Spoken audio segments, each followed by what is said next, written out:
नमस्कार, आप देख रहे हैं एबी न्यूज। एबी न्यूज में दर्शकों आपका स्वागत है। कहें इन दिनों बिहार, कहें पूरा बिहार, पटना, सब जगह एक ही चीज़ की चर्चा है, जो खेमका मर्डर केस। क्योंकि जो बिहार की चर्चित व्यवसायी है और पटना में जिस तरह से आज उनकी शव यात्रा निकली, पूरे कहें जो मारवाड़ी समाज के या कहें जो व्यवसायी वर्ग के लोग वहाँ पहुँचे हुए थे। पुलिस की भी अच्छी व्यवस्था थी, मतलब कहें जो दो थाने की पुलिस एस्कॉर्ट कर रही थी सब वाहन को। काफ़ी सारे लोग भी वहाँ पहुँचे हुए थे। पुलिस की निगरानी में ही उनकी उनकी शव यात्रा है वो गुलबी घाट के लिए निकली। ठीक है, ये तो एक बात है। लेकिन अब आते हैं उस मुद्दे पर जिस मुद्दे पर ये पूरी तरह से आग लगा हुआ है। क्योंकि वहाँ मैं 1.5 घंटे तक मौजूद था। 1.5 घंटे तक मौजूद था। कोई ऐसा व्यापारी जिसके मुंह से सरकार के पक्ष में अच्छी बात नहीं निकल रही थी। सब सरकार को कोस रहे थे और कई लोगों ने यहाँ तक कहा जो अब फिर लगता है जो व्यापार व्यवसाय के लिए बिहार में सोचना पड़ेगा। मतलब सबकी अपनी अपनी बात थी। सब कुछ घटनास्थल के बारे में बात कर रहे थे, कुछ बता रहे थे। जो एक सिंगल आदमी आया स्कूटी से और मार के निकल गया।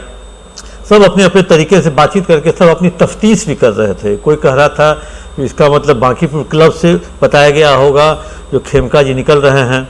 कोई कह रहा था जो बहुत दिन से पीछा कर रहा था।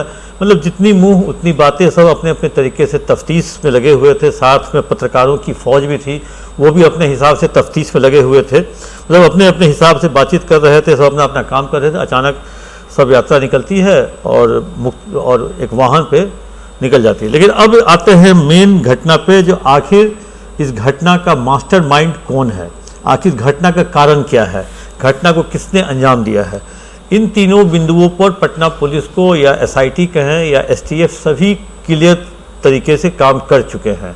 घटना का कारण भी जान चुके हैं, घटना को किसने अंजाम दिया वो भी जान चुके हैं, क्यों घटना मतलब और कौन गैंग इसके पीछे था, ये तीनों भी। लेकिन समस्या यह है जो जिस व्यक्ति ने इस घटना को अंजाम दिया वो अभी अपने घर पे मौजूद नहीं है, वो फरार हो चुका है। क्योंकि घटना को अंजाम देने के बाद वो उस जगह से निकल चुका है। और घटना को अंजाम देने वाला पटना जिला का ही, पटना सिटी का रहने वाला है, कॉन्ट्रैक्ट किलर है, जो पुलिस की तफ्तीश में आया है।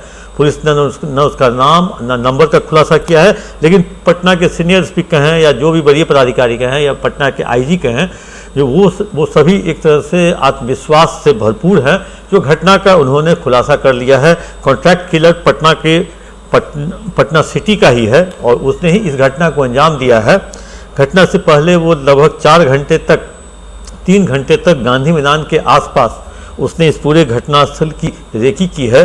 जो पटना पुलिस के जो साइबर सेल है या कहें जो उसके जो एक्सपर्ट है, वो डंप डाटा से एक खास नंबर उनको मिला, जो नंबर लगातार गांधी मैदान के क्षेत्र के चारों विभिन्न टावरों से वो गुजरा है और वो वहाँ दिखा है। वो 11:30 बजे रात तक भी वो टावर वहाँ दिखा है। और घटना को अंजाम देने के बाद वो जो मोबाइल है उसका लोकेशन कहें जो कंकड़बाग के पुरानी बाईपास होते हुए शीतला मंदिर के आस होते हुए बेगमपुर तक वो दिखाई दिया है वो डाटा, लेकिन वो जो नंबर लोकेशन है।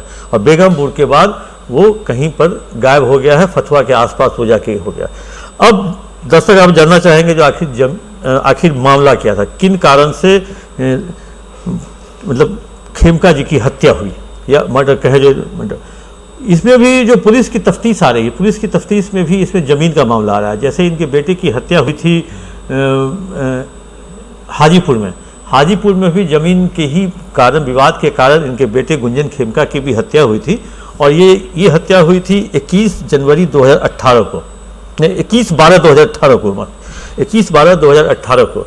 और उसके बाद कहें जो उस तफ्तीश में भी ज़मीन विवाद आया था। एक 4-5 एकड़ का एक ज़मीन था, वो ज़मीन कुछ लोग लेना चाहते थे। उसमें भी जो मर्डर जो था उस पर चार्जशीट भी 4 लोगों पे उसमें चार्जशीट भी हुआ था, जिसमें मस्तू वर्मा, अरुण चौधरी का बेटा आनंद चौधरी और राहुल आनंद उर्फ चीकू, जिसमें 2 पटना सिटी के रहने वाले थे, मस्तू वर्मा और राहुल आनंद, 2 हाजीपुर के रहने वाले थे।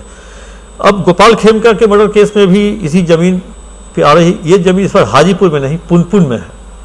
पुनपुन में एक ज़मीन खरीद बिक्री की बात हो रही थी और पुनपुन में ये मतलब 20 बीघा ज़मीन ये खरीदने वाले थे।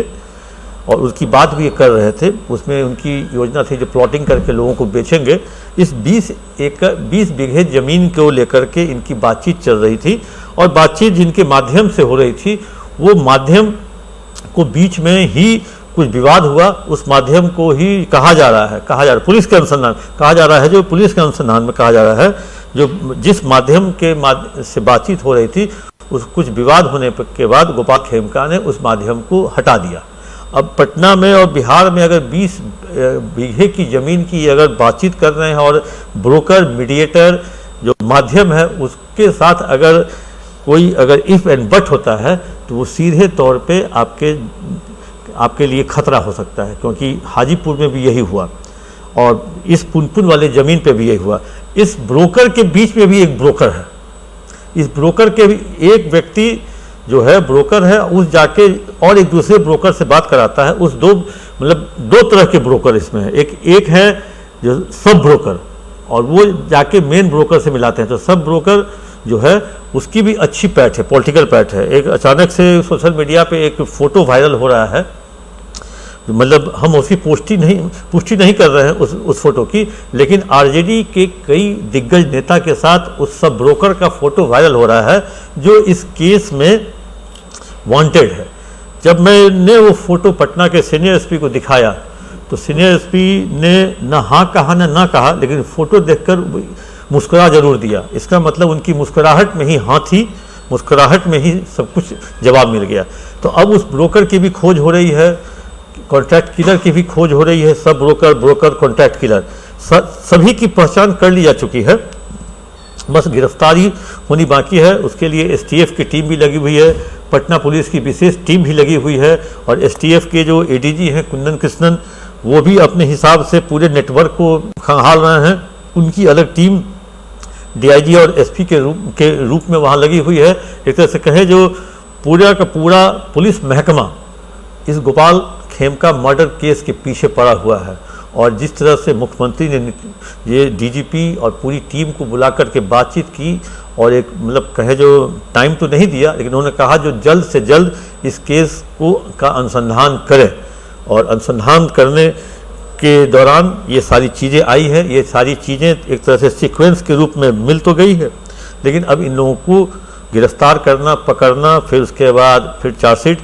पहले वाले केस में भी अगर उनके बेटे के केस का देखा जाए तो गुंजन खेमका के केस का चार्जशीट 40 दिन के अंदर पुलिस ने कर दिया था चार लोगों पे, लेकिन आज तक वो केस खुली नहीं, वहीं के वहीं है। अगर उस केस के पीछे अगर पुलिस और परिवार के लोग पड़ते तो शायद कन्विक्शन हो सकता था। तो इस तरह की घटना, दूसरी बार इस तरह की घटना से शायद बचा जा सकता था। अब 19 में चार्जशीट होता है जनवरी महीने में, अब 25 का जून जुलाई चल रहा है। अब 6-7 वर्षों तक अगर चार्जशीट के बाद केस का ट्रायल नहीं होता है तो ये कमी किसकी है, इसकी तलाश होनी चाहिए। फिर अगर इस मामले में भी अगर गिरफ्तार होते हैं, चार्जशीट होती है और फिर परिवार के लोग या पुलिस इस केस को छोड़ देती है तो इससे अपराधियों का मनोबल भी बढ़ता है, और अपराधी का मनोबल बढ़ा। और इस केस में भी कहीं ना कहीं मास्टरमाइंड गुंजन खेमका केस में था, वही मास्टरमाइंड इस केस का भी है, ऐसा पुलिस का कहना है, दावा है। वो मास्टरमाइंड इन दिनों जेल में है, और मास्टरमाइंड इन दिनों जेल में है क्योंकि वो पुलिस के रडार पे कई वर्षों से था। इत्तफाकन एक सप्ताह पूर्व वो पुलिस के रडार पे आ गया, गिरफ्तार हो गया। लेकिन ये जो जितने भी जो शूटर है या जो इस तरह के जो कांड को अंजाम देते हैं, घटना को अंजाम देते हैं, उसका पटना सिटी इलाके में एक ही मास्टरमाइंड है। उस मास्टरमाइंड के पीछे पुलिस काम कर रही है। वैसे कल के जेल के छापे में उस मास्टरमाइंड से भी पूछताछ हुई उसके सेल में जाकर, लेकिन उसने पुलिस को मतलब कहें जो कोऑपरेट नहीं किया, उसने किसी भी तरह की जानकारी नहीं दी, लेकिन पुलिस अपने हिसाब से जानकारी निकाल ली। अब गिरफ्तारी केवल बाकी है। वो जो अपराधी कॉन्ट्रैक्ट किलर है, पटना सिटी का ही रहने वाला है। घटना को अंजाम देने के बाद फतवा की तरफ भागा, बेगमपुर तक उसका अंतिम लोकेशन या कहे सीसीटीवी या मोबाइल का टावर पाया गया, उसके बाद नहीं पाया गया।